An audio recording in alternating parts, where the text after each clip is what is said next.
ಎಲ್ಲರಿಗೂ ಇವತ್ತು ನಾವು ತಿಂಗಳವರೆಯ ಸಾರನ್ನು ಮಾಡಿಕೊಳ್ಳುವ.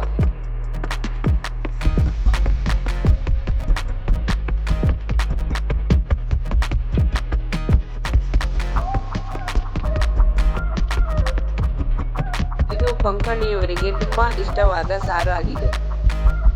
ಮೊದಲಿಗೆ ತಿಂಗಳವರೆಯನ್ನು ನೀರಲ್ಲಿ 6 ರಿಂದ 8 ಗಂಟೆಗಳ ಕಾಲ ನೆನೆಸಿಕೊಳ್ಳಿ. ಆಮೇಲೆ ನೀರನ್ನು ಬಗ್ಗಿಸಿಕೊಳ್ಳಿ.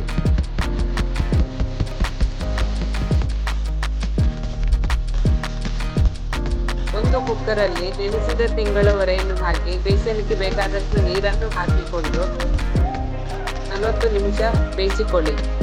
ಬೇಯಿಸುವಾಗ ಅರ್ಧ ಚಮಚ ಅರಸಿನ ಪುಡಿಯನ್ನು ಹಾಕಿಕೊಳ್ಳಿ.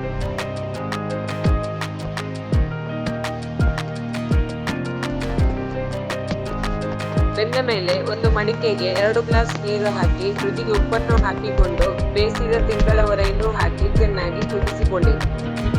ಕೊನೆಗೆ ಬೆಳ್ಳುಳ್ಳಿ, ಹಸಿಮೆಣಸು, ಸಾಸಿವೆ, ಜೀರಿಗೆ ಒಗ್ಗರಣೆ ತುಪ್ಪದಲ್ಲಿ ಹಾಕಿಕೊಳ್ಳಿ.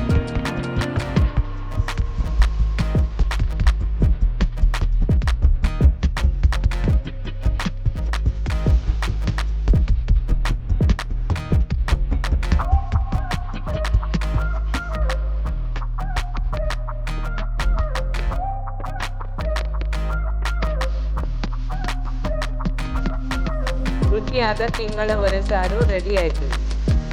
ಈ ತಿಂಗಳವರೆಯ ಸೇವನೆಯಿಂದ ಫೈಬರ್, ವಿಟಮಿನ್ ಬಿ, ಐರನ್ ಅಂಶ ತುಂಬಾ ಹೆಚ್ಚಾಗುತ್ತದೆ. ಇದು ಸಕ್ಕರೆ ಕಾಯಿಲೆಯನ್ನು ನಿಯಂತ್ರಣದಲ್ಲಿಡುತ್ತದೆ. ಇದರ ಸೇವನೆಯಿಂದ ಚರ್ಮದ ಕಾಂತಿಯು ಹೆಚ್ಚಾಗುತ್ತದೆ. ನೀವು ಒಮ್ಮೆ ಟ್ರೈ ಮಾಡಿ ನೋಡಿ.